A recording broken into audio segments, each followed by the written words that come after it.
Imagine yourself standing in a frozen field somewhere in northern Europe, surrounded by a thick fog that barely lets you see the enemy ahead. You hear heavy footsteps approaching, but there's no metallic clash of swords, no gleaming armor shining through the mist. Just shadows, dressed in furs and leather, moving forward with determined eyes. No shields, no helmets, no visible weapons, and yet you feel fear. This scene might sound absurd to anyone who grew up picturing Vikings as brutal warriors, always armed to the teeth, swinging giant axes and wearing horned helmets, which, by the way, never really existed. But the reality was much more complex, and in some cases, far more impressive. Many Vikings went into battle without heavy armor. Some didn't even carry swords, and others, surprisingly, didn't have shields. But that didn't stop them from winning, because it's not always the best equipped who come out on top. Often, it's the smartest, the most determined, the most unpredictable. In this video, we're going to dive deep into a lesser-known side of these legendary northern warriors. You'll discover how the Vikings used strategy, their environment, their own bodies, and even fear itself as weapons to overpower enemies who were far better armed. They prove that victory doesn't come from the iron you wield, but from the person who wields it, or sometimes from the one who doesn't even need it. When we think of a Viking warrior, the image that usually comes to mind is always the same. A huge man with a thick beard, wielding a bloodied axe, and wearing impenetrable armor. But that image was forged centuries later, not on battlefields, but on opera stages and in the pages of fiction. The historical reality was much harsher. Between the 8th and 11th centuries, quality weapons were luxury items. An iron sword, for example, could cost the equivalent of an entire year's wages for a peasant. Not everyone could afford that. In fact, most couldn't. The real Vikings were farmers, fishermen, craftsmen, and many of them only became warriors when necessary, on expeditions, raids, or defending their lands. That means that many times Viking fighters went to war with whatever was at hand. While chiefs and nobles carried ornate swords and well-reinforced shields, common men relied on simple wooden spears, tools repurposed as weapons, or even pieces of wood and stones. Many had no armor at all. The most common protection was clothing reinforced with leather or animal pelts, which offered minimal defense against cuts, but allowed great mobility. And that mobility was an unexpected advantage.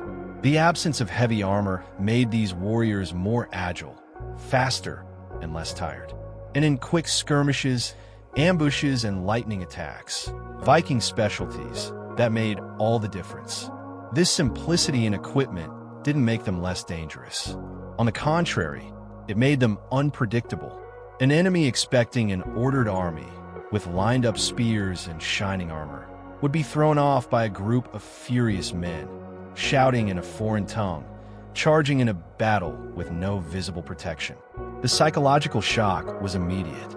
Fear came before the first blade, and when that fear spread, many battles were already lost before they even began. But if equipment wasn't their greatest strength, what was?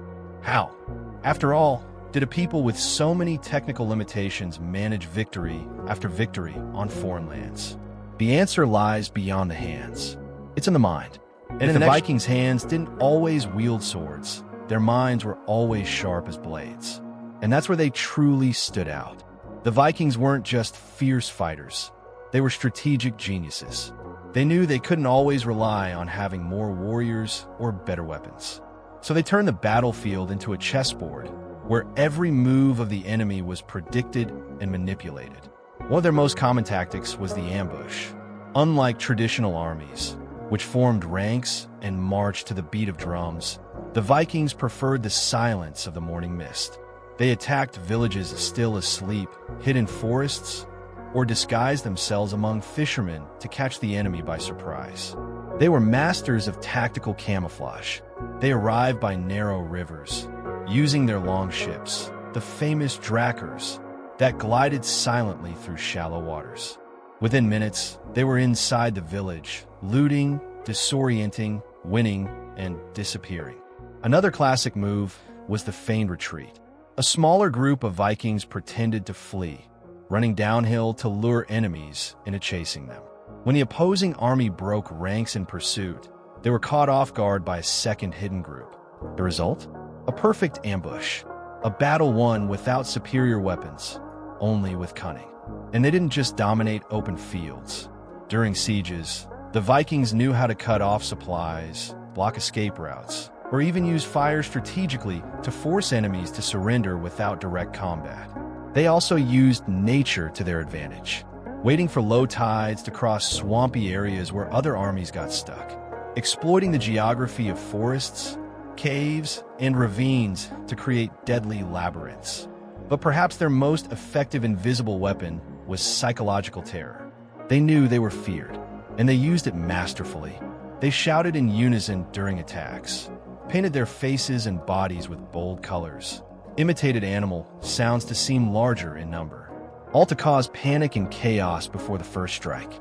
The Viking mind was, therefore, a complete arsenal, anticipating moves, confusing opponents, setting traps, and using fear like an invisible blade. They knew that a war won in the mind was a war that didn't even need to be fought to the end. But in situations where surprise wasn't enough and hand-to-hand combat was inevitable, they still had one card up their sleeve: the environment itself. In the next chapter, the Vikings, the world around them was an open arsenal. When swords were lacking, stones were enough. When shields didn't exist, fallen logs became protection. And when it was no iron, fire did the job. This ability to turn the environment into a weapon was one of the Vikings' greatest advantages, making even the least equipped formidable in combat. Imagine a group of Vikings camping near an enemy village. They didn't have iron spears or heavy armor, but they had fishing nets, ropes, empty barrels, and branches. With these, they crafted improvised traps, nets to bring down horsemen, pits covered with leaves, sharp wooden stakes driven into the ground as anti-foot traps. They weren't ordinary warriors. They were hunters of humans. During coastal raids, for example, it was common to set fire to barns, boats, and strategic houses to cut off escape routes or push defenders into open fields, where they would be easy targets. Fire was used as a distraction, a threat, a psychological weapon. And just a piece of cloth soaked in oil, tied to an improvised torch, could change the course of an entire battle. In rocky terrain, they knew how to use stones to cause landslides, block paths, or even attack from above, dropping boulders onto enemy formations. In the snow, they used natural camouflage to hide, ambush, or escape. Even their boats, the ultimate symbol of Viking culture, were more than just transportation. During sieges, they could serve as floating barriers, mobile platforms, or even battering rams to break wooden walls. On land, turned sideways, they became giant shields against arrows.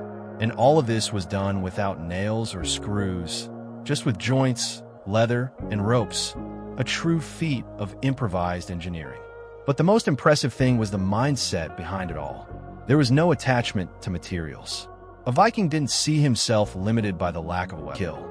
This adaptive mentality turned ordinary men into relentless survivors. And even when everything around failed, there was still one last weapon left. The most primitive, the most direct, the one that never breaks or falls apart. The body itself. Power. In the next, when everything else failed, the sword, the shield, the ship, the terrain, the Viking still had his final weapon, his own body. And this wasn't a choice born of desperation, it was a trained choice. From a very young age, Nordic men were shaped by a physical lifestyle, plowing the land with rudimentary tools, rowing for hours in icy waters, chopping wood, hunting, carrying. Life was a constant gym where every task sculpted muscles, endurance, and agility. For a Viking, the body wasn't just a tool for work. It was what guaranteed survival. But in combat, it went beyond strength. There was technique. Hand-to-hand fighting, even without swords, was common. And many of these techniques resemble what we now call wrestling or grappling, an ancient tradition passed down through generations. They knew how to knock down, immobilize, choke, and disarm using body weight, shoulders, knees, and elbows. The Viking stance in battle was offensive. It wasn't just about landing blows, but about controlling space. Pushing, shouting, breaking the enemy's formation. It was, and when we talk about the famous berserkers, it's another level altogether. These warriors, both legendary and real, would enter a trance during battle, striking with almost animalistic brutality. They fought without armor, covered only in bear or wolf pelts. It said they bit their own shields, roared like beasts, and ignored pain. It was physical strength combined with psychological warfare, a battle performance designed to terrorize opponents. But even outside this extreme, the Viking body was trained to endure cold, pain, fatigue, and hunger. They marched for days with little food, slept on ice, and when needed, they ran and fought with fury even without rest, because they were prepared for it. This physical endurance was the foundation of a fighting style that didn't rely on weapons. A Viking might not have a sword, but he had arms that could break ribs. Might not have a shield, but used his torso as a wall. Might not have a helmet, but had a hard head, both literally and figuratively. And the scariest part, many of them fought with a smile on their face. Because for a Viking, dying in battle was the highest destiny. Pain wasn't an obstacle, it was an invitation. But where did this courage come from? Why did ordinary men accept fighting to the very end, even when outnumbered? The answer lies in the Viking's soul, in what drove them from within. In the next, what made a man fight without armor, without a sword, without any guarantees? The answer isn't found only in technique or strength. It's in the mind, in the spirit, in what the Vikings carried deep inside. Norse culture didn't see life as something to be protected at all costs. On the contrary, living was about proving yourself. It was about conquering, about challenging the gods and fate, even if it meant losing your own existence. Dying with honor was more important than living in fear. And this philosophy shaped warriors who faced any battle with an open chest, sometimes literally. From a young age, Vikings heard stories about Valhalla, the great hall of warriors who died in battle. There, according to their beliefs, those who perished bravely would be welcomed by Odin and feast alongside the gods. Dying fighting wasn't an end. It was an ascension. This belief created men almost impossible to intimidate, because they weren't just trying to survive. They were trying to become eternal. This courage mixed with necessity. Battles weren't always about conquest or glory. Often, it was pure survival. Viking-age Scandinavia was a harsh place. Long winters, tough soil, scarce resources. Those who didn't fight didn't eat. So physical and mental endurance merged with motivation. Fighting meant protecting the village, the children, the fields. Losing meant seeing everything taken or burned. And this raw, almost primal motivation made unarmed men face better-equipped warriors without hesitation. Strength didn't come from the arms. It came from what was at stake. On top of that, a strong sense of community existed. Vikings fought for their clans, their families, their beliefs. A warrior never went into battle alone. He carried with him the honor of his people. And that responsibility was an invisible armor made of pride and tradition. Even when defeated, Vikings didn't bow down. There are accounts of warriors who, even wounded, shouted insults at the enemy until their last breath. Others, captured, smiled in the face of death. Because for them, weakness wasn't falling. Weakness was giving up the fight. That attitude was perhaps their most powerful weapon. Because in the end, the most dangerous enemy is the one who isn't afraid to lose. Weapon. And this is where they left us a lesson that echoes through time. You don't need swords to win. You need the courage to keep going. The cunning to see paths where no one else does. The will to fight, even when all seems lost. The Vikings weren't invincible because they had the best weapons. They were invincible because when everything was taken from them, they still found a way to push forward. With stones, with their bodies, with the silence of the mist and the roar of their own battle cries. Today, in a world where we rely so much on tools, gadgets, and guarantees, Viking strength reminds us that the most powerful weapon has always been inside us. The mind that never gives up, the body that endures, and the soul that never bows. So next time life puts you in a battle without a shield, without a plan, and without support, remember the men of the North. They didn't wait to be ready. They fought with what they had, and they won, because they knew no sword is worth more than an indomitable spirit.